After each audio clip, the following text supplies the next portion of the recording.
السلام علیکم لسنرز، کیسے ہیں آپ سب؟ جاوید ایس پی عدنان کو تمام انفارمیشن سینڈ کر دو۔ تھوڑی ہی دیر کے بعد فائل کو ریڈ کرنے کے بعد بند کرتا وہ اپنے سامنے لیپ ٹاپ پر کام کرتے جاوید سے مخاطب ہوا۔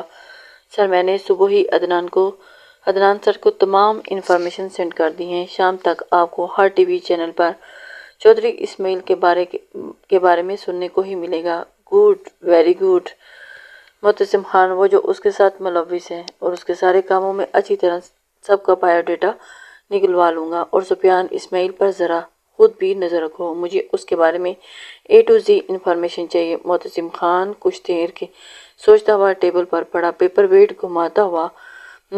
اس کے اچانک باہر سے بہت زیادہ شور آنا شروع ہو گیا تھا۔ معتصم نے پریشانی سے جاوید کی طرف دیکھا اور پھر دونوں ایک ساتھ باہر جانے پڑے۔ کیا ہو رہا ہے یہ سب؟ معتصم خان کی رعبدار آواز ہال میں گونجی تو ایک دم گہری خاموشی چھا گئی۔ پینٹ کی پاکٹ میں ہاتھ ڈالے معتصم خان اپنے مینیجر کے ساتھ کھڑی ایک درمیانی عمر کی عورت کو دیکھا، جس کے بغل میں ایک 18 سالہ پیاری سی لڑکی سر پر دوپٹہ لیے کھڑی تھی۔ معتصم خان اسے دیکھ رہا تھا۔ سر، یہ عورت آپ سے ملنے کی بہت ضد کر رہی تھی۔ کل بھی اس نے بہت ہنگامہ کیا اور آج پھر سے منع کرنے کے باوجود ملنے آ گئی۔ مینیجر معتصم کے سامنے بڑے ہی لحاظ اور ادب سے بولا تھا۔ صاحب، ایک بار میں بات سن لیں، آپ کو اللہ کا واسطہ۔ عورت بھاگتی معتصم کے پاس گئی اور اس کے سامنے ہاتھ جوڑتی ہوئی بولی، جاوید، انہیں بٹھاؤ، آفس میں لے کر آؤ اور باقی سب اپنا اپنا کام کرو۔ معتصم بلند آواز میں کہتا اپنے آفس کی جانب چلا گیا اور پیچھے سے جاوید ان دونوں ماں بیٹی کو اپنے ساتھ لیے معتصم کے آفس میں آیا تھا۔ جاوید نے ان کے سامنے والی چیئر پر بٹھایا اور خود اپنے لیپ ٹاپ کے لیے وہ سائڈ پر رکھے 2 سیٹر صوفے پر بیٹھ گیا تھا۔ بولیں جی، آپ مجھ سے کیوں ملنا چاہتی ہیں؟ معتصم سگریٹ سلگاتا ہوا سامنے ان دونوں کی جانب دیکھتا ہوا گویا ہوا۔ بیٹا، میری بیٹی 3 دن سے لاپتہ ہے اور گھر میں ہمارا کوئی مرد نہیں ہے۔ نوکری پر گئی تھی لیکن واپس نہیں آئی۔ آپ تو میرے پاس کیوں آئی ہیں؟ آپ کو پولیس اسٹیشن جانا چاہیے، وہاں پر معتصم رپورٹ کرواتی۔ معتصم نے سگریٹ ہوا میں چھوڑتے ہوئے کہا تھا، بیٹا، پولیس اسٹیشن 2 دن سے پولیس اسٹیشن کے چکر کاٹ رہی ہوں۔ ان لوگوں نے میری رپورٹ تو لکھ لی لیکن ابھی تک انہوں نے میری بیٹی کو ڈھونڈنا شروع نہیں کیا، الٹا میری بیٹی پر کیچڑ اچھال رہے ہیں۔ وہ لوگ کہ خود اپنے کسی یار کے ساتھ بھاگی ہوگی۔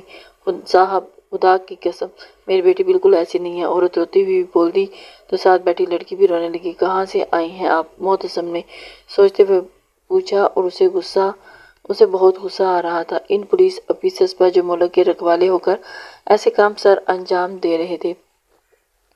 میں فاتح گڑھ سے آئی ہوں صاحب۔ باپ نہ ہونے کی وجہ سے میری بیٹی سکول پڑھا کر گھر چلاتی ہے اور اس دن بھی وہ سکول ہی گئی تھی۔ گھر سے سکول کے لیے نکلی تھی لیکن گھر واپس نہیں آئی۔ سکول والوں سے پتہ چلا کہ وہ صبح سکول آئی ہی نہیں تھی۔ پھر میں پولیس اسٹیشن گئی لیکن انہوں نے پہلے 24 گھنٹے دیے، ہماری کوئی رپورٹ ہی نہیں لکھی۔ اور اب جب میں ان سے پولیس اسٹیشن چھوڑ کرنے پر رپورٹ لکھی تو ابھی تک کسی نے کوئی ایکشن نہیں لیا۔ عورت روتی ہوئی اپنی ساری آپ بیتی معتصم کو بتاتی چلی گئی تھی اور پھر ہمارے محلے کے ایک نوجوان نے آپ کا پتہ دیا اور ساتھ ہی یہ بھی بتایا کہ یہ کارڈ دیا کہ آپ ہماری مدد ضرور کریں گے۔ عورت نے ہاتھ میں پکڑا فوراً معتصم کی جانب ہاتھ بڑھایا۔ معتصم نے اس عورت کے ہاتھ سے کارڈ پکڑ کر اس پر نام دیکھا تو اس کے لب مسکرائے۔ سرکار عالم دین۔ معتصم نے کارڈ پر لکھا نام زیر لب دہرایا اور پھر اس کی جانب دیکھتے ہوئے کارڈ ٹیبل پر واپس رکھ دیا تھا۔ آپ کی بیٹی کی کوئی تصویر ہے آپ کے پاس؟ جی، گڈی صاحب کو تصویر دکھاؤ باجی کی، عورت نے پاس بیٹھی لڑکی سے کہا تو اس نے ہاتھ میں پکڑے درمیانے سائز کے ٹچ موبائل سے اپنی بہن کی تصویر نکال کر معتصم کو دکھائی۔ نام کیا ہے اس کا؟ معتصم نے تصویر دیکھتے موبائل جاوید کو پکڑایا۔ ثانیہ کون سے سکول پڑھاتی ہیں؟ پرائیویٹ سکول ہے صاحب، ہمارے گھر کے تھوڑا سا دور ہے۔ اور ثانیہ کے دوستوں کو یا کولیگ سے پوچھا آپ نے؟ معتصم نے ایک اور سگریٹ جلاتا اپنی جگہ سے کھڑا ہوا تھا۔ میری بچی کی کوئی دوست نہیں ہے اور اس کے سکول میں کسی کو اس کا کچھ پتہ نہیں ہے صاحب، آپ کو خدا کا واسطہ میری بچی کو ڈھونڈ کر لا دیں۔ عورت روتی ہوئی معتصم کے آگے ایک بار پھر ہاتھ جوڑتی ہوئی بولی تھی، ماں جی، بار بار میرے سامنے ہاتھ جوڑ کر مجھے شرمندہ نہ کریں، میں آپ کی بیٹی کو ڈھونڈنے کی اپنی طرف سے پوری کوشش کروں گا، لیکن اس کے سامنے اس طرح سے رونے کی ضرورت نہیں۔ ہم کوشش کریں گے کہ آپ کی بیٹی جلد از جلد آپ کو مل جائے۔ معتصم خان نے انہیں تسلی دی، ان کے جڑے ہوئے ہاتھوں کو کھولتے ہوئے انہیں یقین دلایا، اور ٹیبل سے اپنا موبائل اٹھاتے اس نے ایک نمبر ڈائل کرتے ہوئے موبائل کان سے لگایا اور میرے روم میں آؤ یہ کہتے ہوئے اس نے دوبارہ سے ٹیبل پر نظریں چبا دی اور کال کاٹ دی۔ انفارمیشن سیو کی۔ جی جاوید نے موبائل عورت کو واپس کرتے ہوئے کہ آپ اس روم کا دروازہ نہ کرتے۔ ایک آدمی فل بلیک یونیفارم پہنے اندر داخل ہوا تھا۔ اور پھر میرے مہمانوں کو میرے اپارٹمنٹ میں لے جاؤ۔ معتصم کے حکم پر گارڈ نے سر کو نیچے کی جانب جھکایا۔ ماں جی، میرے آدمی آپ کو محفوظ جگہ پر لے جائیں گے، ہم آپ کی بیٹی کو بہت ہی جلدی ڈھونڈ لیں گے۔ بہت شکریہ بیٹا، آپ کا یہ احسان میں کبھی بھی نہیں بھولوں گی، ساری زندگی نہیں بھولوں گی۔ عورت ہاتھ جوڑتے ہوئے کہتی اپنی بیٹی کا ہاتھ پکڑتی باہر کی جانب بڑھی تھی۔ سر، آپ نے یہ کیس کیوں لیا؟ یہ آپ کا کام نہیں، پولیس کا کام ہے۔ ہم اپنے فوکس سے ہٹ جائیں گے۔ جاوید معتصم کی جانب ان کی جاتے ہی بولا تھا، انہیں سرکار نے بھیجا ہے تو یقیناً یہ کوئی چھوٹا موٹا کیس نہیں۔ عدنان کو ساری ڈیٹیل سینڈ کرو، لڑکی کی تصویر بھی سینڈ کرو اور خود بھی انفارمیشن اکٹھی کرو۔ معتصم خان نے اس کی جانب سوچتے ہوئے بولا تو جاوید اس کے حکم پر اثبات میں سر ہلاتا اپنے لیپ ٹاپ پر کی جانب بڑھاتا۔ سجنا ہے مجھے۔ سجنا کے لیے عائشہ کو تیار ہوتے دیکھ کر مانور نے اپنے اوپر سر لگاتی ہوئی گویا ہوئی تھی اور پاس بیٹھی ہنا کے کان پھاڑ رہی تھی، اور سامنے ڈریسنگ پر بیٹھی حجاب کرتی عائشہ کو اس پر غصہ آ رہا تھا۔ نور، اگر تم نے اپنا پھٹا سپیکر بند نہ کیا تو میں تمہارا گالا دبا دینا ہے۔ عائشہ نے غصے سے پھنکار دی، پہلے ہی وہ پریشان تھی اور اوپر سے اس کی بےسری آواز اس کا دماغ گھما ہوا تھا۔ ہاں بھائی، اب تو ہماری آواز پھٹا سپیکر ہی لگے گی نا۔ لندن سے جو لڑکا آ رہا ہے وہ بھی ڈاکٹر مانور ٹھنڈی آہیں بھرتی ہوئی تو ہنا مانور کی باتیں سنتی مسکرا دی، جبکہ عائشہ نے پلٹ کر اس کی ہونہار نظروں سے دیکھا تھا۔ آج میں تمہیں نہیں چھوڑوں گی، عائشہ دانت پیستی ہوئی کہتی، برش ہاتھ پکڑے اس کی جانب گویا ہوئی تھی اور اس نے سختی سے اس کی جگہ سے اٹھ کر بیڈ پر چڑھی تھی کہ اس سے جوتے سمیت ہی بیڈ پر چڑھا دیکھ کر عائشہ کا پارا مزید ہائی ہوا تھا۔ مانور، میرے بیڈ سے نیچے اترو، عائشہ غصے سے چلائی تھی۔ پہلے تم مجھ سے وعدہ کرو، مجھ سے کچھ نہیں کہو گی۔ مانور دائیں بائیں آنکھیں گھماتی ہوئی اس کی جانب گویا ہوئی تھی اور نظریں اس کے پاؤں کی موومنٹ پر تھی۔ آئیں اسے دائیں بائیں حرکت کرتا دیکھ اس نے اس کی جانب اچھالا تھا، جس پر مانور نے بروقت پیچھے ہو کر اپنی جان بچائی، جبکہ ہنا وہاں صوفے پر بیٹھی پہلی دفعہ عائشہ کا اتنا ہارڈ ری ایکشن دیکھ رہی تھی، جسے دیکھ کر اسے حیرانگی بھی ہوئی تھی کہ یہ اس طرح کا بیہیو کیوں کر رہی ہے، لیکن اسے سمجھ نہیں آ رہی تھی کہ عائشہ اس طرح غصہ بھی کر سکتی ہے، اور مانور اسے بہت زیادہ تنگ کر رہی تھی۔ پہلے وعدہ کرو کہ مجھ سے کچھ نہیں کہو گی، ورنہ میں تمہارا ٹیکا بھی گندا کر دوں گی۔ مانور نے پاؤں اٹھاتے ہوئے اوپر ہوا میں کھڑا کیا، اور ایسا کرنے کا سوچنا بھی مت۔ عائشہ چلائی تو وہ پھر وعدہ کرو میرے ساتھ، ٹھیک ہے؟ نیچے آؤ۔ عائشہ گہرا سانس باہر کی جانب خارج کرتے ہوئے بولی تو مانور خوشی خوشی بیڈ سے نیچے اتری، ہنا کے ساتھ صوفے پر جا کے بیٹھی۔ مانور کو سخت نظروں سے دیکھتی عائشہ واپس ڈریسنگ ٹیبل کے سامنے ٹیبل پر گئی تھی اور وہاں پر رکھی اپنی چوڑیاں پہننے لگی، اور اس نے سی گرین کلر کی لانگ پیروں تک آتی فراق زیب تن کی ہوئی تھی، جس کے گلے، دامن اور بازوں پر ہلکا ہلکا سا کام ہوا تھا۔ اوپر فراق کے ہم رنگ ہی اسٹالر کیے ہوئے تھے، پر آرگینزا کا گولڈن دوپٹہ پھیلائے وہ بہت ہی خوبصورتی کے ساتھ خوبصورت لگ رہی تھی۔ ماشاءاللہ، میری بیٹی کو نظر نہ لگے۔ نورین بیگم کمرے میں داخل ہوتی عائشہ کو دیکھتی ہوئی بولی تھی اور ساتھ ہی اس کی بلائیں لینے لگی، دیکھنا لڑکی کو تم پہلی نظر میں ہی پسند آ جاؤ گی۔ پروین بیگم عائشہ کا ماتھا چومتی ہوئی نورین پیچھے ہٹی ہوئی تھی اور اس کی نظر مانور کے ساتھ ہی صوفے پر بیٹھی ہنا پر گئی، جسے دیکھ کر ان کا موڈ خراب ہوا تھا، اور یہ بات ہنا کے ساتھ مانور اور عائشہ نے بھی محسوس کی تھی۔ ہنا ان کی جانب دیکھتی ہوئی سر جھکا گئی تھی۔ اس میں ہنا کا کیا قصور تھا؟ لڑکی، جاؤ باہر، تمہیں بھابھی کچن میں بلا رہی ہیں۔ نورین سخت لہجے میں گویا ہوئی تو ہنا اس بات میں سر ہلاتی وہاں سے نکلتی چلی گئی۔ مانور بھی نورین بیگم کو دیکھتی ہوئی وہاں سے چلی گئی تھی، اور اس کی اگر صرف چاچی چاہتی تو پھر ماما آپ کیوں ہنا سے ایسے بات کرتی ہیں؟ کتنا برا لگا ہوگا اسے۔ عائشہ نورین بیگم کی جانب دونوں ہاتھ اپنے ہاتھوں میں پکڑتی ہوئی پیار سے بولی، برا لگتا ہے تو لگتا رہے، اور تمہیں اس کی اتنی فکر کرنے کی کوئی ضرورت نہیں۔ نورین بیگم نے اپنے ہاتھ اس کے ہاتھوں کی گرفت سے چھڑاتے ہوئے بولی تھی، جلدی چلو، لڑکے والے آگے ہوں گے، اچھے سے سب سے بات کرنا، بہت اچھا لڑکا ہے اور شریف بھی ہے اور تمہیں بہت پسند آئے گا، تم بھی اچھے سے بات کرنا۔ نورین اس کے سر پر ہاتھ پھیرتی ہوئی عائشہ کو اپنے ساتھ لگاتی باہر کی جانب بڑھنے لگی۔ جی ماما۔ کچن میں آتی ہوئی ہیرا بیگم کی جانب بولی تھی۔ ہنا کو انہیں اس کا کام کرتا دیکھ کر برا لگا تھا۔ بیٹی آج جو کچھ بھی ہوا، اماں نے تم سے جو کچھ بھی کہا اس کا ذکر معتصم سے مت کرنا، تم جانتی ہو اسے بہت جلد غصہ آ جاتا ہے اور میں نہیں چاہتی گھر کا ماحول مزید خراب ہو۔ ارم نے التجائیہ نظروں سے لہجے میں گویا ہوئی تھی، ماما آپ فکر نہ کریں، میں انہیں کچھ نہیں بتاؤں گی۔ ہنا مسکرا کر اسے یقین دلاتی ہوئی بولی، اچھا مجھے کوئی بھی کام بتا دیں جو میں کر سکتی ہوں، آپ کے ساتھ ہیلپ ہو جائے گی۔ وہ اس کی جانب بولتے ہوئے گویا ہوئی تھی، نہیں بیٹا آپ بس بیٹھ جاؤ، مجھے آپ سے کوئی کام نہیں کروانا،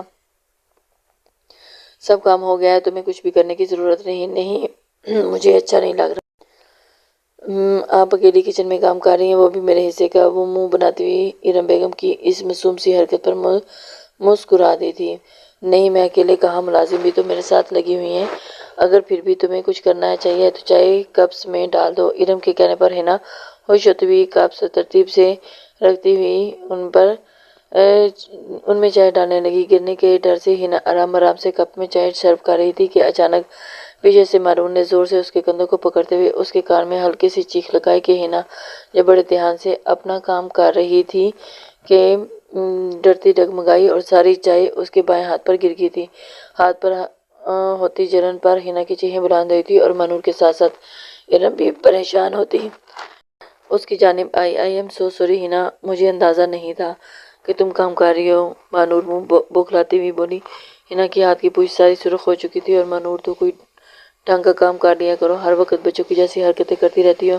ارم نے ہنا کا ہار پکڑتے ہوئے اس کے جائزہ لیتے ہوئے اسے ٹاپ کھول کر اس کے نیچے رکھ دیا تھا، ٹھنڈے پانی کے نیچے رکھا اور درد سے ہنا کی آنکھوں سے آنسو جاری تھے۔ ٹھنڈے پانی میں رکھنے کے بعد ارم نے اس کا ہاتھ اچھے سے خشک کیا، ہاتھ کافی ریڈ ہو چکا تھا اور ہنا کو جلن بھی محسوس ہو رہی تھی۔ اور ماں وہاں اوپر کیبن میں فرسٹ ایڈ باکس دو مجھے۔ ارم ہنا کو لیے وہاں کچن میں رکھی چیئر پر بیٹھی تھی اور بہت درد ہو رہا ہے، ہنا روتی ہوئی ہچکیوں سے بولی تھی اور پھر درمیان آنکھوں سے آنسو روانی سے بہہ رہے تھے۔ بس میری بچی ابھی ٹھیک ہو جائے گا۔ ارم اسے پیار سے پچکارتی ہوئی مانور کے ہاتھ سے فرسٹ ایڈ باکس لے کر سامنے ٹیبل پر رکھتی ہوئی اس پر سے کریم نکالتے ہوئے اس کے ہاتھ پر لگانے لگی تھی۔ مانور کو پانی دو۔ ہنا کو دوسرے ہاتھ سے پین کلر پکڑاتی ہوئی مانور سے بولی تو مانور نے جلدی سے اسے پانی دیا اور ہنا کو اس کے روم میں لے گئی تھی۔ کچھ دیر کے لیے آرام کرو، ٹھیک ہو جائے گا۔ ارم بیگم کے کہنے پر مانور ہنا کو بازوؤں سے تھامتے ہوئے اپنے ساتھ لگائے وہاں سے لے جانے لگی۔ آئی ایم سو سوری، میری وجہ سے تمہیں اتنی چوٹ لگی، مانور بھاری آواز میں گویا ہوئی تو ارم بیگم کے کہنے پر ہنا کے ہاتھ کو دیکھ کر ابھی بھی اسے بھی رونا آ رہا تھا۔ کوئی بات نہیں، تم نے جان بوجھ کر تو نہیں کیا نا؟ ہنا اس کی بھاری آواز محسوس کرتے ہوئے اسے گلے سے لگاتے ہوئے بولی، تمہیں بہت برا درد ہو رہا ہوگا نا؟ مانور نے اسے اس کی جانب ہاتھ کی جانب اشارہ کیا تھا۔ نہیں اب ٹھیک ہو، کچھ دیر آرام کروں گی تو شاید ٹھیک ہو جائے، ماما نے میڈیسن تو دی ہے نا؟ ہنا نے اس کے ہاتھ سیڑھیاں چٹتی ہوئی بولی تو مانور نے چٹکتے سے اسے پیار سے گال پر پیار کیا تھا اور ہنا نے اس کی جانب گالوں کو ٹچ کیا تھا اور اس کے گال مانور کے فیورٹ بن گئے تھے۔ ہنا کو اس کے روم میں چھوڑتی مانور واپس نیچے آئی تھی جہاں عائشہ کو دیکھنے والے مہمان ڈرائنگ روم میں بیٹھ گئے تھے۔ نورین عائشہ کو کندھوں سے تھامتے ہوئے ڈرائنگ روم میں داخل ہوئی جہاں سب لوگ ایک دوسرے سے خوش گپیوں میں لگے ہوئے تھے۔ نورین مسکراتی ہوئی عائشہ کو لیے ہوئے صوفے پر بیٹھ چکی تھی۔ رضیہ بیگم کی جانب بڑھی تھی اور رضیہ بیگم جو عائشہ کی بلائیں لے رہی تھی اسے ان کے ساتھ بٹھایا، جبکہ سامنے صوفے پر صفدر کے ساتھ بیٹھے لڑکے نے مسکراتے ہوئے عائشہ کو دیکھا۔ عائشہ کی بھی نظر ان پر پڑی تو براؤن ٹیکسٹو پہنے، بالوں کو اچھے سے سیٹ کیے ہوئے، وہ آنکھوں سے ہی پر سٹائلش چشمہ لگائے بہت ہی ہوبرو لگ رہا تھا، لیکن عائشہ اسے چاہ کر بھی مسکرا نہیں پائی۔ اسے دیکھ کر عائشہ کا دماغ تیزی سے کام کرنے لگا تھا۔ ماشاءاللہ میری پیاری، بہت پیاری بچی ہے، رضیہ بیگم نے ساتھ والے صوفے پر بیٹھی ہوئی عورت نے عائشہ کو دیکھتے ہوئے کہا۔ ہاں بھائی، عائشہ بیٹی تو ہمیں پہلے ہی بہت پسند تھی، اب تو ہم صرف عثمان کو عائشہ اس کے ملوانے کے لیے آئے، اگر آپ کو اعتراض نہ ہو تو دونوں اگر اکیلے میں بات چیت کر لیں تو اسے دونوں ایک دوسرے کو جان بھی لیں گے، ہیلپ ہو جائے گی اور دونوں اچھے سے فیصلہ کر سکیں گے۔ سجاد صاحب مسکراتے ہوئے گویا نہیں برا کیوں لگے گا، جاؤ عائشہ بیٹی، سجاد کو لان میں لے جاؤ، ساتھ باہر کی تازہ ہوا کھا لینا اور ساتھ ہی دونوں بات چیت کر لینا۔ شاید مسکراتے ہوئے بولے تو سب مسکرا دی۔ عائشہ اس بات میں سر ہلاتی اپنی جگہ سے اٹھی تو اسے دیکھتے ہی عثمان بھی اپنی جگہ سے اٹھا اور کوٹ کے اگلے 2 بٹن کھولتا وہ عائشہ کے پیچھے پیچھے چلنے کا۔ عائشہ اسے لیے باہر لان میں آئی اور وہاں رکھی 2 کرسیوں پر دونوں آمنے سامنے بیٹھے۔ آج موسم کافی اچھا، ہلکی ہلکی دھوپ کے ساتھ ساتھ بہت پیاری ہوا جا رہی تھی۔ ہائی آئی ایم عثمان نے اس کے مسکراتے ہوئے اپنا ہاتھ عائشہ کے سامنے آگے کیا۔ میں کسی غیر محرم کے ساتھ ہاتھ نہیں ملاتی، عائشہ سرد لہجے میں بولی۔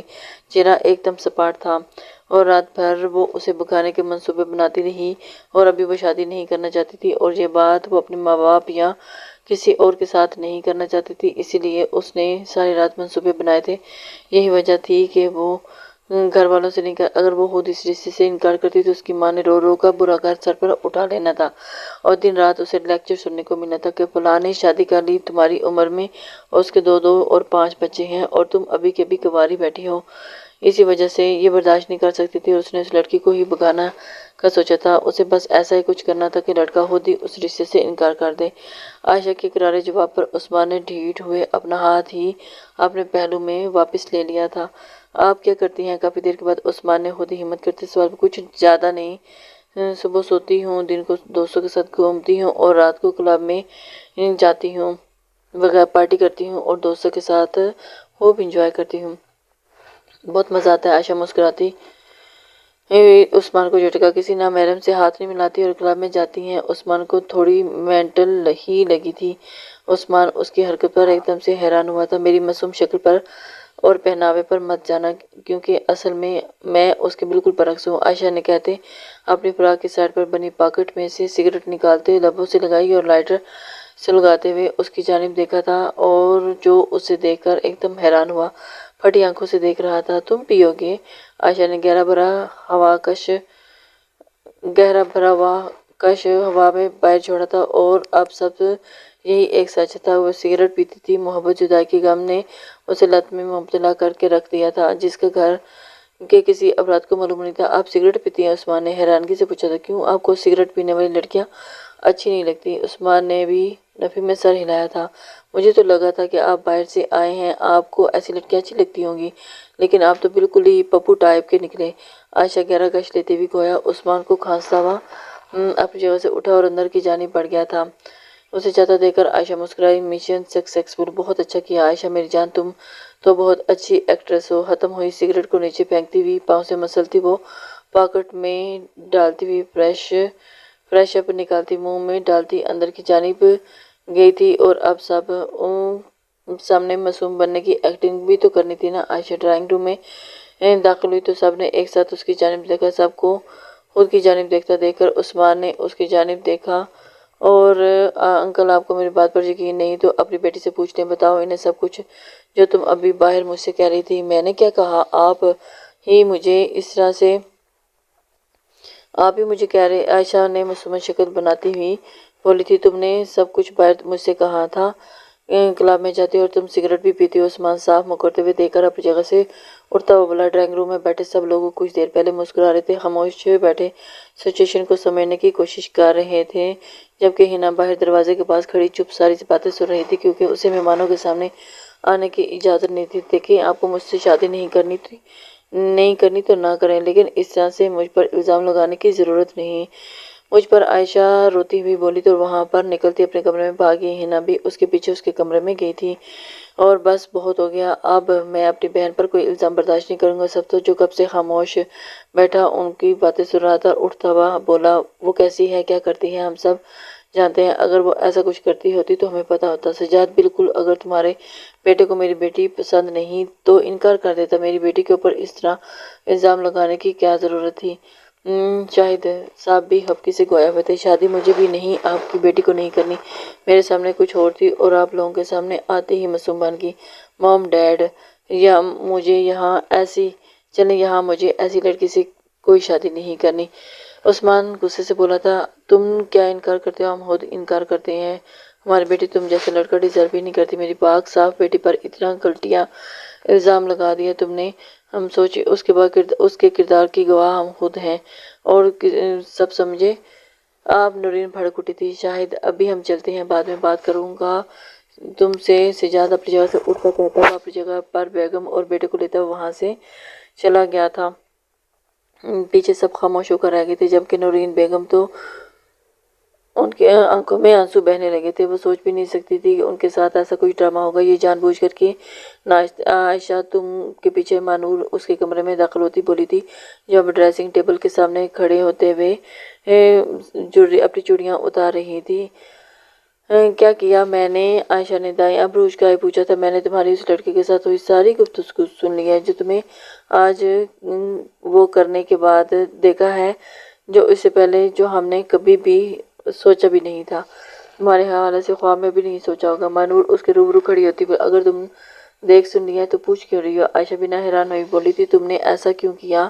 وہ اس کی جانب مجھے بس یہ جاننا ہے کہ تم نے اس کے ساتھ مانور دو ٹوک گوئے ہوئی تھی، مجھے بھی شادی نہیں کرنی، اس لیے میں نے یہ سب کیا، اور اس کا صاف مطلب ہے کہ مجھے شادی نہیں کرنی، ابھی نہیں کرنی تو بس نہیں کرنی۔ اس نے صاف گویائی سے بولتے ہوئے مانور کے سامنے اعتراف کر چکی تھی، اور سپاٹ لہجے میں کہتی ہوئی دوپٹہ اتار کر بیڈ پر رکھتے ہوئے اپنی وارڈروب کی جانب بڑھی تھی، تم معتصم بھائی کی وجہ سے یہ سب نہیں کر رہی کہیں ان سے؟ مانور کہتے کہتے ایک پل کو رکی، تم بھائی کے سامنے بالکل بھی نہیں، بھائی کے محبت کرتی ہو نا؟ مانور کچھ دیر کے لیے سیکنڈ کے بعد بولی کہ عائشہ نے وارڈروب سے سر باہر نکال کر ان کی جانب بولا، کیا فرق پڑتا ہے اب اس سے؟ عائشہ کے لبوں پر تلخ مسکراہٹ بکھری تھی۔ فرق پڑتا ہے، اگر تم بھائی سے محبت کرتی تھی تو اس سے اپنی محبت کے لیے آواز اٹھاتی، میری آواز اٹھانے سے کیا ہو جانا تھا؟ معتصم ہینا کو چھوڑ کر مجھ سے شادی کر لیتے؟ کبھی بھی نہیں۔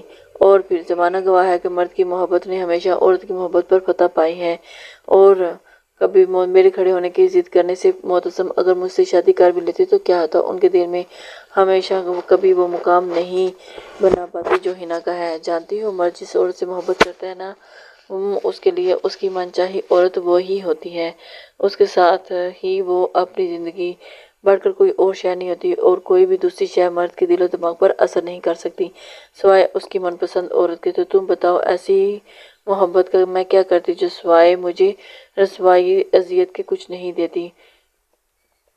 عائشہ کہتی ہوئی اپنی آنکھوں کو نم کرتے ہوئے چھپانے کے لیے اپنا روح وارڈروب کی جانب کر گئی تھی، تو اب تم کون سا خوش ہو؟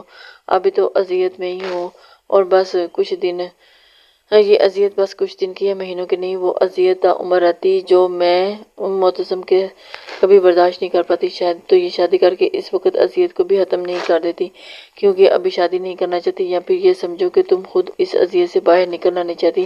اس کے کندھے پر ہاتھ رکھتی ہوئی وہ اس کے ساتھ اس کا رخ اپنی جانب کرتے ہوئے اس کی نم ہوئی ہیزل آنکھوں میں دیکھتے ہوئے اس نے پوچھا تھا، شاید میں ابھی اس وقت کو ختم نہیں کرنا چاہتی، میں دیکھنا چاہتی ہوں کہ مجھ میں کتنی برداشت کی حد ہے۔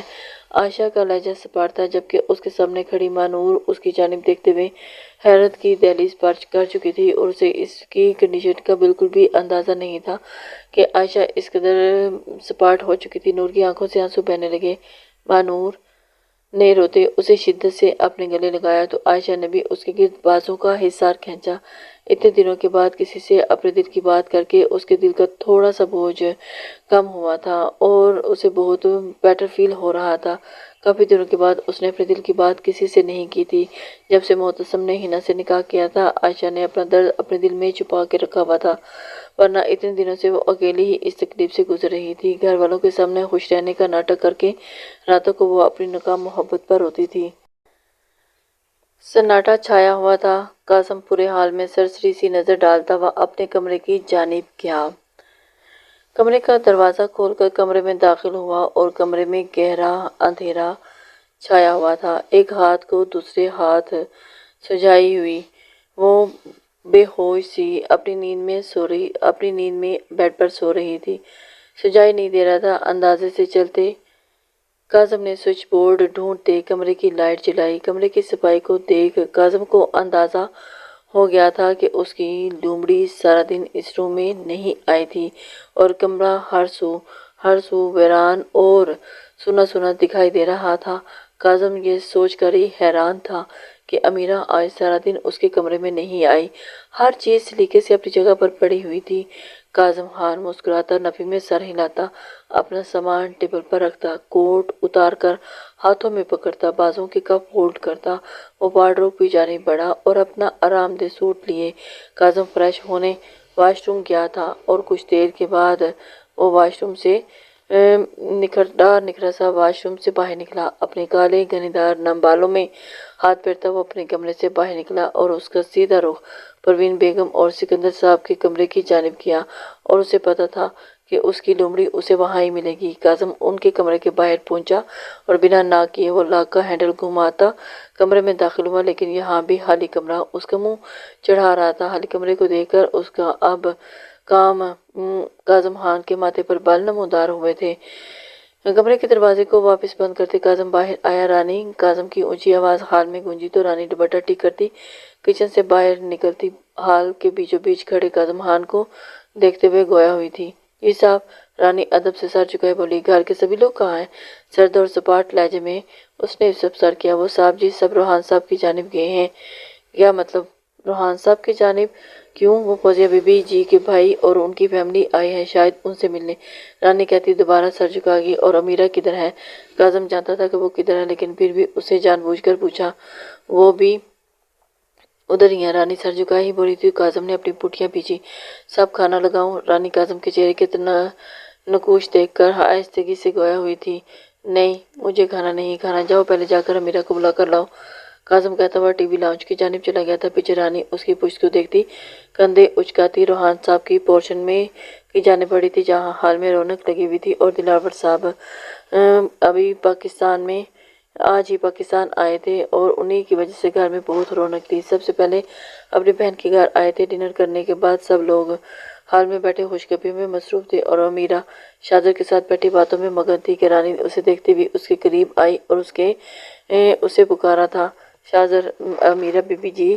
رانی تھوڑا سا اس کی جانب جھکتی ہوئی بولی، ہاں رانی بولو۔ امیرہ شاہزر کو دیکھتی پوری اس کی جانب متوجہ ہوئی تھی۔ وہ کاظم صاحب آپ کو گھر بلا رہے ہیں۔ رانی سیدھی کہتی ہوئی، امیرہ، کاظم آفس سے آ گئے ہیں، تم ایک کام کرو، کاظم کو بولو یہیں آ جائے۔ امیرہ مسکرا کر کہتی دوبارہ شاہزر کی جانب متوجہ ہوئی۔ رانی اس بات میں سمجھ جاتی واپس چلی گئی تھی۔ رانی ٹی وی لاؤنج میں بیٹھی نیوز سنتے ہوئے کاظم کے پاس آئی اور اسے ایک نظر دیکھتی ہوئی اپنے پاس کھڑی رانی کو دیکھا۔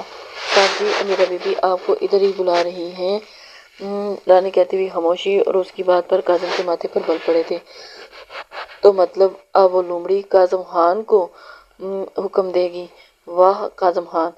کاظم خان تو اس کے اسی آرڈر پر دل میں سوچتے ہوئے جبڑے پیستے ہوئے دوبارہ جاؤ اور اسے بولو کاظم خان نے اسے ادھر بلایا ہے۔ کاظم خان اپنی بھاری رعبدار آواز میں کہتے ہوئے بے مطلب چینل سرچ کرنے لگا تھا، جبکہ پاس کھڑی رانی نے حیرانی سے اس کی جانب دیکھا تھا اور اس کی جانب دیکھتے ہوئے وہ گویا ہوئی۔ کاظم بھی بت بنی کھڑی رہی۔ کاظم نے بلند آواز میں کہا تو رانی ہڑبڑا گئی تھی، وہاں سے گئی اور رانی واپس امیرہ کے پاس آئی اور اسے کاظم کا پیغام دیا، جبکہ امیرہ کے بارے میں سوچتے ہوئے سرد سانس بھری تھی۔ سرد سانس بھرتے ہوئے ہوا میں خارج کی اور اس کا یہاں سے جانے کو دل نہیں کر رہا تھا۔ ابھی کچھ دیر ان کے ساتھ بیٹھنا چاہتی تھی، کتنی ہی دیر تو اس طرح پرسکون ماحول دیکھنے کو ملا تھا۔ سب سے اچھی طرح بات شاہزر لوگ کا یہاں سے حنا کو ملنے جانے والے تھے اور وہ بھی چاہتی تھی کہ وہ ان کے ساتھ حنا کو ملنے کے لیے جائے، لیکن کاظم خان کا غصہ دل کر رہا تھا اور اس نے تو پروین بیگم سے اجازت بھی لے لی تھی، لیکن اس کے باوجود کاظم کو بنا بتائے جانے والی تھی۔ وہ جانتی جو تھی کہ وہ گارڈ ضلع اسے کبھی جانے کی اجازت نہیں دے گا۔ سب کو ایک نظر دیکھتی ہوئی امیرہ واپس سر پر رکھے اپنے دوپٹے کو اچھے سے سیٹ کرتی ہوئی وہاں سے اٹھی اور رانی کے ہمراہ دوسرے پورشن میں داخل ہوئی۔ ہال میں داخل ہوتے ہی رانی کچن میں چلی گئی اور امیرہ ٹی وی لاؤنج سے آتی آوازوں کو سنتے اس کی جانب بڑھی تھی۔ اسے سامنے ہی کاظم صوفے کی پشت سے ٹیک لگائے بیٹھا نظر آیا اور کاظم اب وہاں کیوں نہیں آئے؟ امیرہ کاظم کے سر پر کھڑی ہوئی اسے خفا ہوتے بولی، کس سے پوچھ کر تم وہاں گئی تھی؟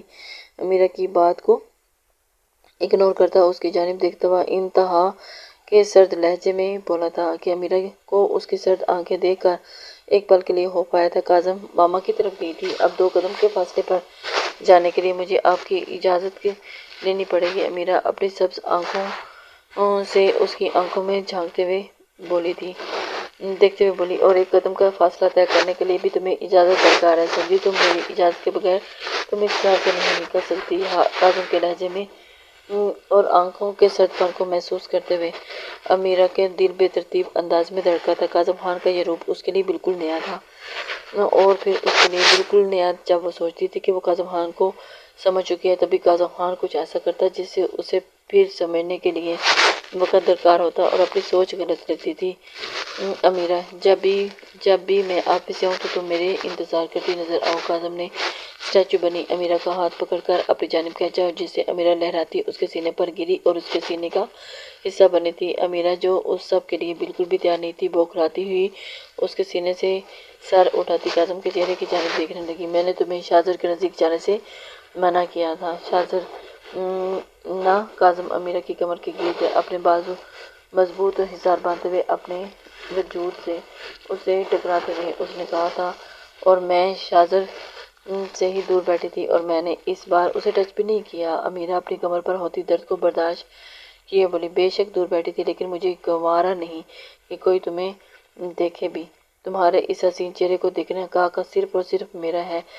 امیرہ کی تھوڑی کو اپنے ہاتھ میں دبوچتے ہوئے کاظم نے اس کے چہرے پر اوپر کی جانب کیا اور اس کے ہونٹ پر اپنی گرم سانسیں چھوڑنے لگا۔ کاظم، میں اسے اپنا بھائی مانتی ہوں۔ امیرہ کی گرم سانسوں نے کاظم کی مونچھوں اور اس کے چہرے پر لبوں کو چھوا، اور میرے علاوہ تمہارا اس دنیا میں کسی بھی مرد سے کوئی رشتہ نہیں ہونا چاہیے۔ تمہاری دنیا اور تمہارے رشتے اب صرف میرے ساتھ ہیں۔ اس نے اس کی سبز آنکھوں میں دیکھا، میری محبت پر یقین نہیں آپ کو جو مجھے قید کر کے رکھنا چاہتے ہیں۔ امیرہ کاظم کے ماتھے پر اپنا ماتھا ٹکاتے ہوئے بولی تھی، پتہ نہیں مجھے تم پر یقین ہے کہ نہیں، لیکن تم میرا سکون بنتی جا رہی ہو۔ ہر پل، ہر لمحہ، ہر وقت میرے خیالات کی سوئیاں تمہاری سوچ کے ہندسوں پر ہی اٹکی رہتی ہیں۔ کاظم اس کی ناک سے سہلاتا ہوا ہاتھ اس کی گال سے سرکاتا ہوا اس کی گردن میں ہلکی نرمی سے اپنی انگلیاں اس کی تھوڑی پر اس کی گردن پر سہلاتے ہوئے اسے اور اس کے وجود کی نرماہٹ کو محسوس کرنے لگا تھا۔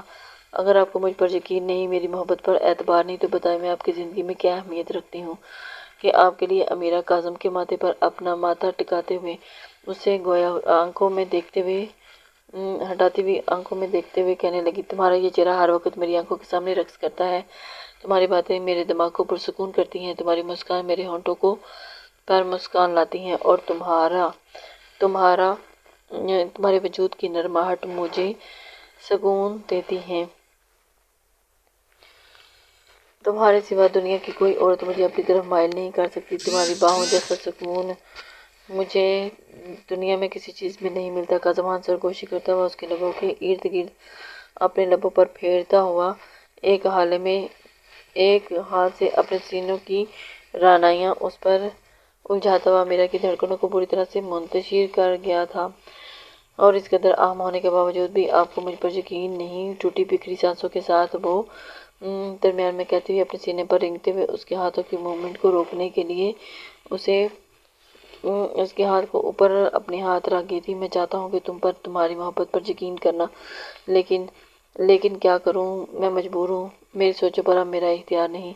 سینے پر ہاتھ رکھتے ہوئے انگلیوں کی رکھے ہاتھوں کی انگلیوں کو امیرہ کے ہاتھوں کی انگلیوں میں الجھاتے ہوئے اس کے ہاتھ پر گرفت مضبوط کرتے ہوئے اس نے ہاتھ اوپر اٹھا کر اپنی انگلیوں میں الجھی اس کی انگلیوں کو دیکھا اور جھک کر اس کی انگلیوں پر اپنے رب رکھنا دیکھنا۔ ایک ٹائم ایسا آئے گا کہ آپ خود کہیں گے کہ اس پوری دنیا میں مجھے صرف امیرہ کاظم خان پر یقین ہے اور کسی پر نہیں۔ امیرہ نے کہتے لب اس کی مونچھوں پر رکھے، آپ نے کھانا کھایا؟ امیرہ اس کی داڑھی سہلاتی ہوئی بولی، تم نے مجھے کھلایا، الٹا میرا موڈ خراب کر دیا۔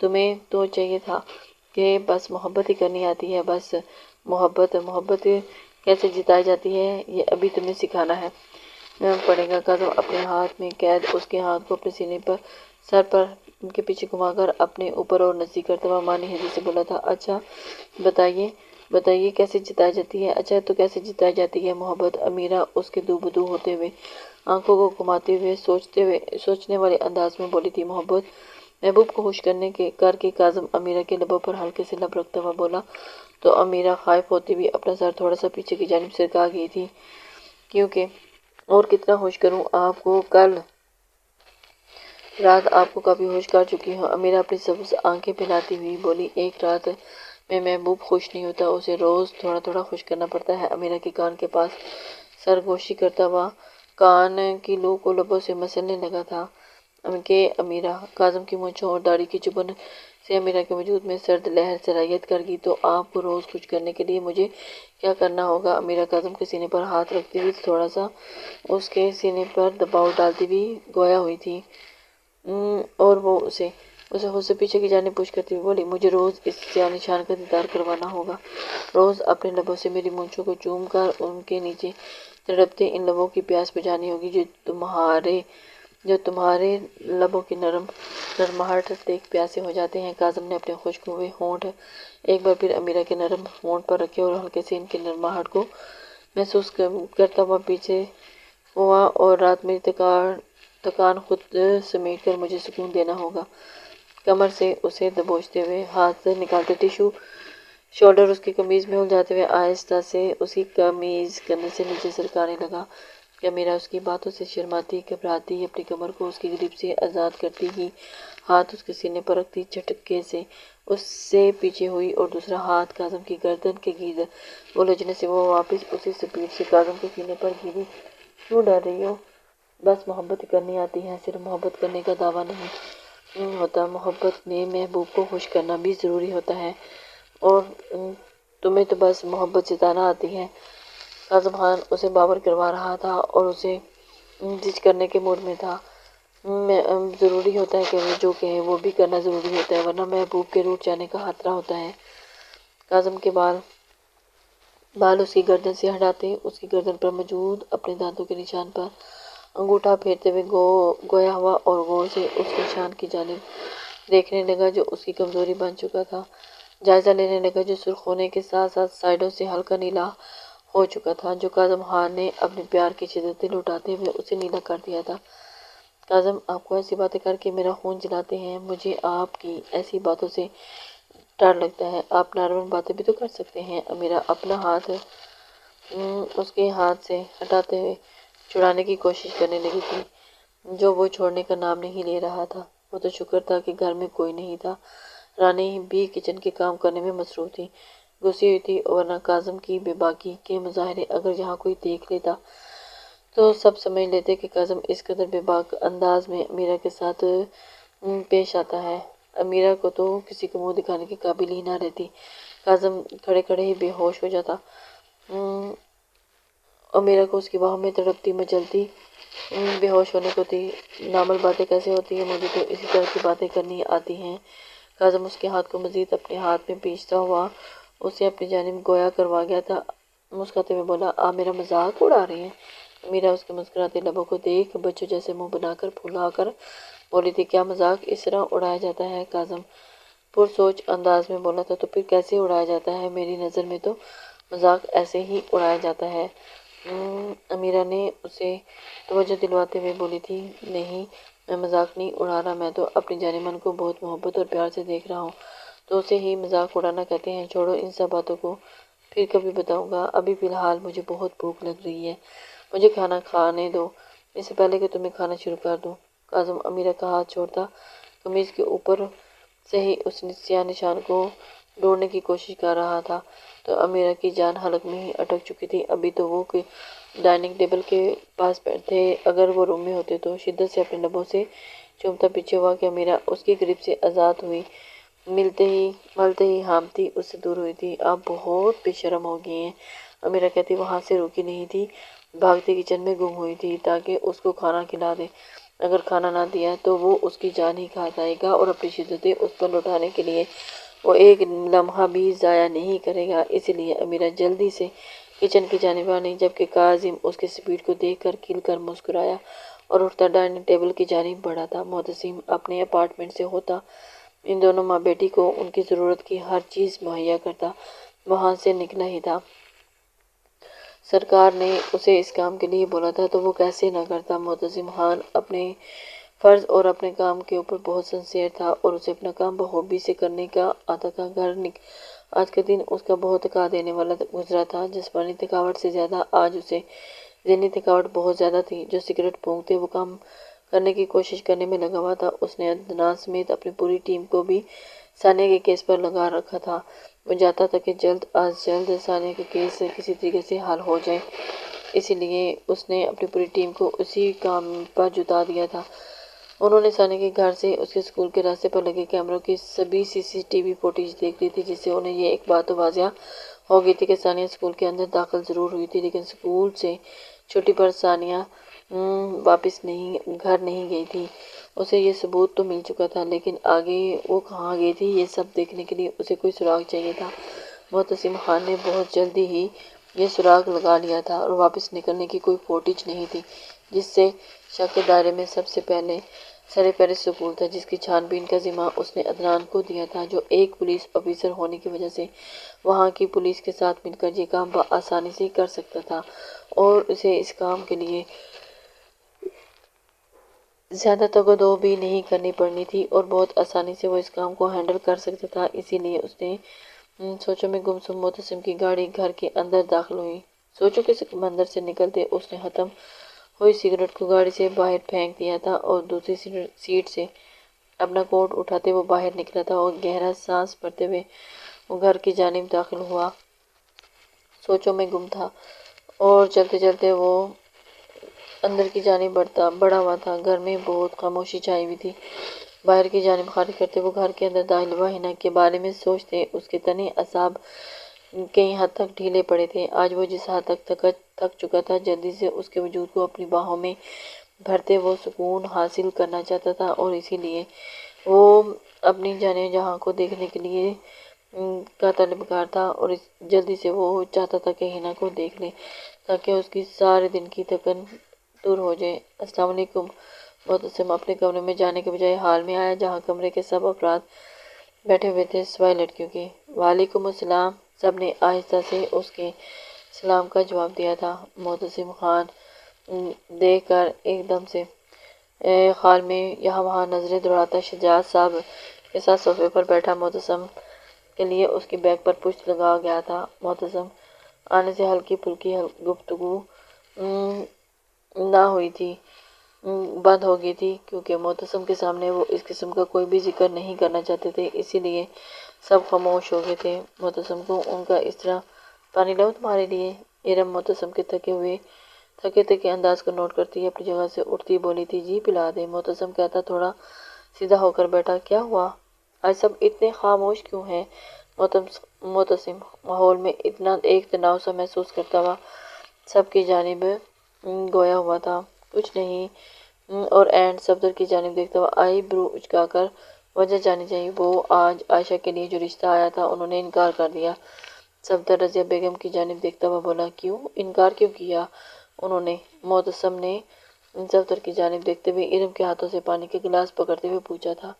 ایک ہی سانس میں پانی ختم کرتے واپس گلاس ارم کو پکڑایا۔ سجاد انکل تو بہت اچھے ہیں، ایک دو بار میری میٹنگ کے سلسلے میں ان سے ملاقات ہو چکی ہے، تو پھر انکار کی وجہ کیا ہو سکتی ہے؟ سجاد تو بہت اچھا ہے، اس میں کوئی شک نہیں، لیکن اس کا بیٹا ہمیں کچھ ٹھیک نہیں لگا۔ شاہد صاحب نے اس کی جانب دیکھتے ہوئے بولے تھے، کیوں ایسا کیا کیا ان کے بیٹے نے؟ الزام لگایا ہے اس نے ہماری عائشہ پر۔ نورین ایک بار پھر روتی ہوئی بولی تو معتصم نے حیرانگی سے ان کی جانب دیکھا۔ دراصل بات یہ ہے کہ شجاع صاحب نے اسے ساری بات بتائی تو معتصم نے غصے سے مٹھی پھیری، تو چاچی اس میں رونے والی کیا بات ہے؟ آپ کو تو شکر کرنا چاہیے، وقت رہتے آپ کو اس لڑکے کے بارے میں پتہ چل گیا، اور ویسے بھی یہاں تک مجھے لگتا ہے کہ لڑکا بھی اس رشتے کے لیے ایگری نہ ہوگا، ورنہ عائشہ پر بے بنیاد الزام لگا کر کیوں وہ یہ رشتہ توڑنا چاہے گا؟ معتصم آنسو بہاتی ہوئی نورین کی جانب دیکھتے ہوئے کہا تھا، ایسے ہی لڑکے میری بیٹی کو ریجیکٹ کرتے جائیں گے تو کوئی لڑکا کون کرے گا میری لڑکی سے شادی؟ خاندان میں تو کوئی لڑکا اس سے شادی نہیں کرے گا، کیونکہ سب جانتے ہیں کہ عائشہ معتصم کی منگیتر تھی، اور اب جب ختم ہو گیا، معتصم نے اس رشتہ ختم کر دیا، تو خاندان والے میری ہی بیٹی میں کھوٹ نکال رہے ہیں، کیا بنے گا میری بیٹی کا؟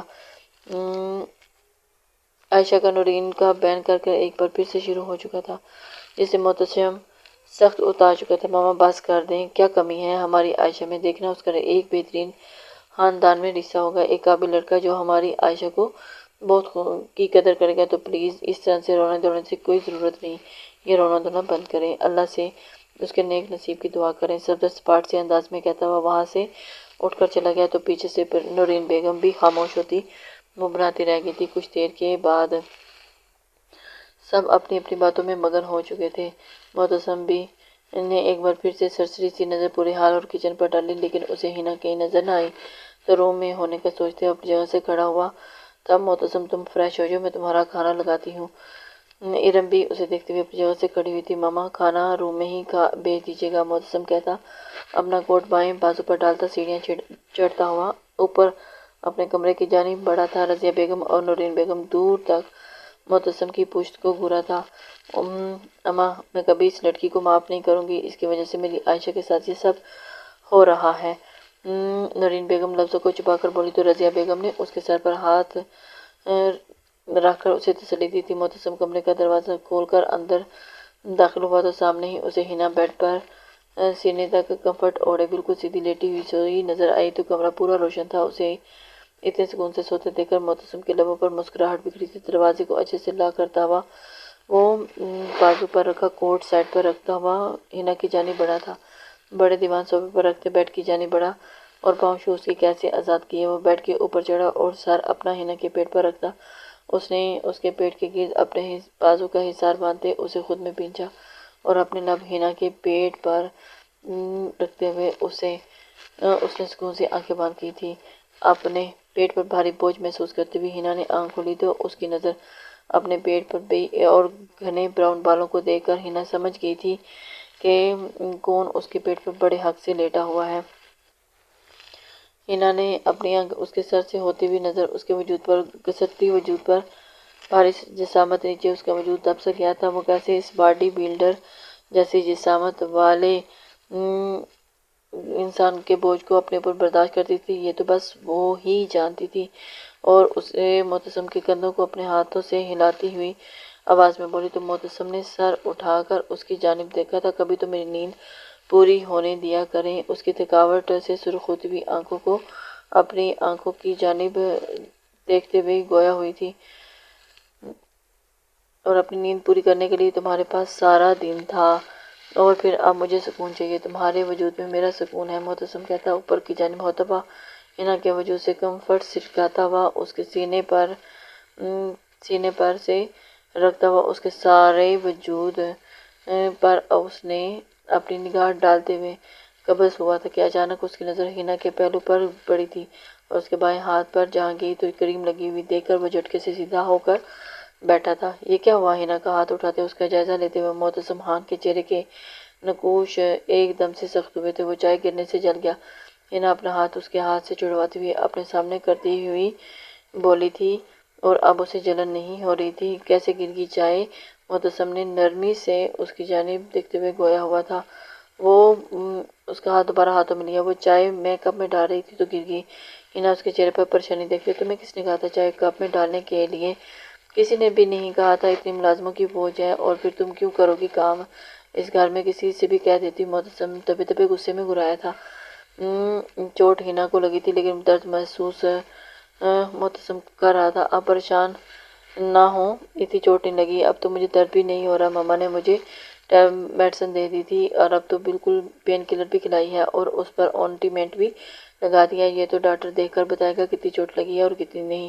محتشم اس کے جلے ہوئے حصے پر لب رکھتا ہوا احتیاط سے اس کا ہاتھ نیچے رکھتا ہوا گویا ہوا تھا۔ بیڈ سے نیچے اترا اور ڈریسنگ روم کی جانب بڑھا تھا اور فوراً سے ڈاکٹر کا نام سن کر ہنا کی تو آنکھیں پھیلی تھی، وہ تو مار بھی رہی تھی، وہ تو کبھی ڈاکٹر کے پاس نہ جاتی۔ محتشم کچھ دیر کے بعد ہنا کو لیے ڈریس چینج لیے باہر آیا۔ جلدی اٹھو، ڈریس چینج کرو، ہم ابھی کے ابھی ڈاکٹر کے پاس جائیں گے۔ اور اس کے ڈریس اپ ہوتے ہوئے سامنے بیڈ پر رکھتے ہوئے محتشم گویا ہوا تو ہنا نے پہلے ڈریس کو اور پھر محتشم کو دیکھا، نہیں مجھے نہیں جانا ڈاکٹر کے پاس، میں اب بالکل ٹھیک ہوں، میرا ہاتھ اچھے سے بھی موو کر رہا ہے۔ ہنا محتشم کو دکھانے کے لیے اپنی انگلیاں آگے پیچھے کر رہی تھی جبکہ کھولنے اور بند کرنے میں لگی تھی۔ ایسا کرتے ہوئے اس کے ہاتھ میں 1-2 بار درد ہونے لگا، لیکن معتصم کو دکھانے کے لیے وہ زبردستی مسکراتی اپنا درد چھپانے لگی۔ معتصم جو گہری نظروں سے اسے دیکھ رہا تھا، درد سے اس کی شفاف پیشانی پر اپنے لب رکھ گیا تھا۔ بال پڑتے ہوئے اس نے اب اس کی آنکھوں میں مخ بھی نہ رہ سکی۔ بند کرو ایسا کرنا، اگر مزید تکلیف پہنچائی تو مجھ سے برا کوئی نہیں ہوگا۔ ہم ڈاکٹر کے پاس جا رہے ہیں۔ اسے کہاں برداشت تھا کہ اسے تھوڑی سی بھی تکلیف ہو، اور نہیں، مجھے ڈاکٹر کے پاس نہیں جانا، ہنا ضدی سے انداز میں کہتی ہوئی بیڈ کی دوسری جانب سائڈ سے اٹھتی ہوئی دروازے کی جانب بھاگی تھی۔ تم یہاں سے بھاگ نہیں سکتی۔ اسے بیچ راستے سے پکڑتے ہوئے معتصم کی پشت کو اپنے سینے میں پیچھتے ہوئے معتصم نے اس کے پاس گویا ہوا، اور مجھے ڈاکٹر کے پاس جانے کی ضرورت نہیں، میں بالکل ٹھیک ہوں۔ ہنا اس کی گرفت میں پڑپڑاتی ہوئی اپنی تیز ہوئی سانسوں کے درمیان میں بولی، کیا چاہتی ہو تم؟ میں خود تمہیں چینج کرواؤں یا تم خود چینج کرو گی؟ ڈاکٹر کے پاس لے جاؤ۔ ہنا کا رخ اپنی جانب کرتا ہوا وہ اسے چوٹ والے ہاتھ کو نرمی سے اپنے ہاتھ میں لیتا بولا تھا، نہیں، مجھے سچ میں ڈاکٹر کے پاس جانے کی ضرورت نہیں۔ آنٹی نے جو آئنٹمنٹ لگایا ہے اس سے ٹھیک ہو جائے گا۔ ہنا اب کی بار نرمی سے اسے سمجھاتی ہوئی بولی، تم زیادہ ڈاٹا بننے کی کوشش نہ کرو۔ اب تم خود ڈریس چینج کرو گی یا میں کرواؤں؟ نیلی آنکھوں میں دیکھتا ہوا بولا، چھوڑو گے تو چینج کروں گی نا۔ ہنا ناراضگی سے منہ پھلاتی ہوئی اس کی جانب دیکھتے ہوئے گویا ہوئی تھی تو اس کے پھولے گالوں کو دیکھ کر معتصم اس پر جھکتا ہوا باری باری دونوں گالوں کو شدت سے چومتا اسے چھوڑتے ہوئے پیچھے ہوا تھا کہ ہنا سخت نظروں سے اس کی جانب دیکھتے ہوئے اپنے گالوں پر موجود اس کے لمس کو صاف کرنے ہی والی تھی کہ اسے معتصم کی صبح والی دھمکی یاد آتے ہی اس کا ہاتھ ہوا میں رک گیا تھا۔ وہ سامنے کھڑے معتصم کو دیکھتی ہوئی پیر پٹکتی ہوئی بیڈ کی جانب بڑھی اور اپنا ڈریس وہاں سے اٹھاتے ہوئے ڈریسنگ روم میں بند ہوئی تھی۔ لسنرز، امید کرتی ہوں کہ آپ کو یہ ایپیسوڈ پسند آئی ہوگی۔ اپنے کمنٹس، لائک اور شیئر ضرور دیا کریں۔